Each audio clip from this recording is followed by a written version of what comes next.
Welcome to Penrose Learning, where we make understanding easy.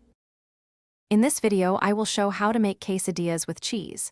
To begin, you will need just a few simple ingredients.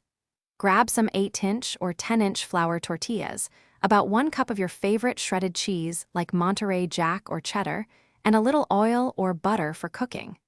This easy method will have you enjoying delicious, cheesy quesadillas in no time at all. Now let's get cooking. First, heat a non-stick pan over medium-low heat. It's important not to have the heat too high, or your tortilla might burn before the cheese melts. Lightly grease the pan with about 1 teaspoon of oil or butter. Then, carefully place 1 tortilla flat into the warm pan, ready for the next step. Next, sprinkle about 1/2 cup of your shredded cheese evenly over the tortilla in the pan.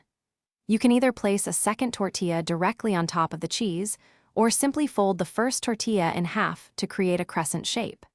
Cook for about 2 to 3 minutes per side, until the tortilla is golden brown and the cheese is perfectly melted and gooey. Once your quesadilla is beautifully golden and the cheese is bubbling, carefully remove it from the pan. Let it cool for just a moment, about 30 seconds before cutting. Use a pizza cutter or a sharp knife to slice it into 3 or 4 wedges. Serve your warm, cheesy quesadilla immediately with your favorite toppings, such as fresh salsa, creamy guacamole, or a dollop of sour cream. Enjoy! Thanks for watching. If this was helpful, leave a like and consider subscribing. See you next time.